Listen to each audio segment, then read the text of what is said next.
Alright, hey there YouTubers, this is Lady Silver Vixen. Um, I've been thinking about it, and I decided to go ahead and start a series about, the Sabbats and the Esbats.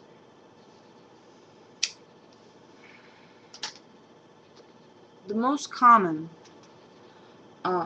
Sabbat is Halloween, All Hallows Eve, or Samhain. Um, the origins are so palpable that there is little wonder that the holiday has generated considerable controversy over the centuries. Falling on October 31st, Halloween history tells us that this celebration is only the herald of the holiday that medieval Christian Europeans were intended to celebrate. It is also known as All Saints' Day, which was celebrated on November 1st. And thus the story behind the term itself, which is short for the eve before All Hallows' Day, and the later referring to the fact that saints of Christianity were hallowed individuals, or hallowed. Um, it is thought that the Church decided All Saints' Day should fall on November 1st to make it coincide with its precursor, a Celtic festival of the harvest, by overwriting the pagan origins of Halloween. Perhaps the new religion could steal some thunder from the lingering Celtic influence in Europe. Mind you, I'm reading, so it has actually taken me quite some time to finally pick out the proper information that I wanted to tell you.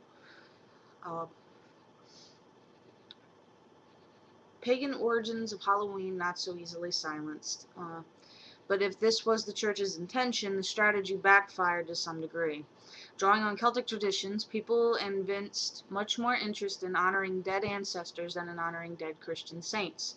To curb this unchristian tendency, the Church instituted another holiday to promote Christianity, All Souls' Day, which is on November 2nd. On All Souls' Day, the people were encouraged to pray for the souls in purgatory. All Saints' Day was instituted as a holiday in the year AD 609, initially celebrated in May.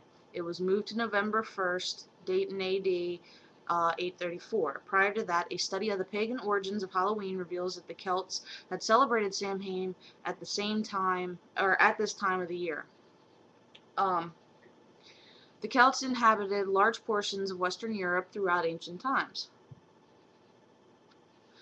which a lot of you know this is common knowledge. They are perhaps most widely recognized for having been the people Julius Caesar fought in what is now France in his famous Gallic Wars. Despite this ancient French connection, it is only very recently that France has begun to write any pages for itself in Halloween history. But now the French do celebrate the spooky holiday, replete with the delights derived from dressing up in scary or bizarre costumes.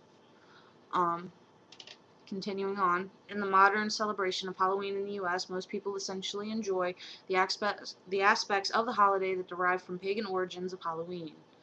Um, some diehards of Christianity, however, still vehemently oppose the holiday, harking back to the controversy of medieval times.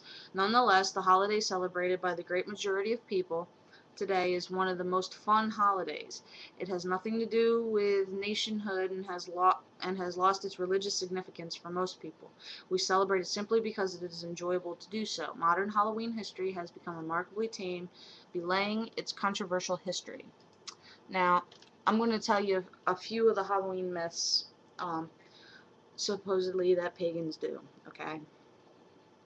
Number one is that the pumpkin god, Samhain, does not exist. Samhain is actually just a name, um, and it's supposed to mean something along the lines of the end of the harvest. That's the significance of it. Pagans do not sacrifice babies or animals on Halloween. The Wiccan Rede states, "Do what thou wilt, but harm none." Pagans do not worship the devil or Satan on Halloween because pagans are not Satanists. These myths have been perpetuated by people who have seen too many horror movies and the Christian idea of horrific and mythical forms of Satanism. According to Monroe, the Celts were a nation of people united by a common culture. The term Celtic refers to a culture and not a specific country or nationality. The Celts were a fierce warrior people whose denomination once stretched from Ireland to Greece at the height of their 3rd century BC. The ancient Celtic society was highly structured in that everyone knew their place. To break the strain, Samhain was celebrated by the Celts from October 31st to November 2nd as days of no time when chaos ruled. People did crazy things, men dressed as women and women as men. Farmers' gates were unhinged and left in ditches. People's horses were moved to different fields, and children would knock on neighbors' doors for food and treats in a way that we still find today in the custom of trick-or-treat on Halloween. The Druids, however, celebrated this a little differently. Behind the apparent lunacy lay a deeper meaning. The Druids knew that these 3 days were the time when the veil between the world and the world of the ancestors was drawn aside, and journeys could be made to the other side. The Druid rites, therefore, were concerned with making contact with the spirits of the departed, who were seen as sources of guidance and inspiration. The Ovates officiated at these rites because they were skilled in divination and spiritual travel. Ovate was the second step to becoming a Druid. Ovates were responsible for understanding the mysteries of death and rebirth, for divining the future, and for conversing with the ancestors. The Druids believed that time was cyclical and not linear. Therefore, the Ovate was also trained in spiritual time travel. They viewed the realm of the ancestors not as a realm of the dead, but as the repository of tribal wisdom where the ancestors awaited reincarnation. The OD quotes Caesar from the De Bello Gallicio. The cardinal doctrine which they seek to teach is that souls do not die, but after death pass from one to another, reincarnation. This view of death is less fearful image than simply not existing anymore, and by observing nature's cycles of birth, death, and rebirth, the modern Ovate can apply natural law towards the healing of the human body and psyche. I hope you all enjoyed this little tidbit, because seriously, I think everybody should know at least some of the basic history behind Halloween and some of the other Sabbats and Esbats.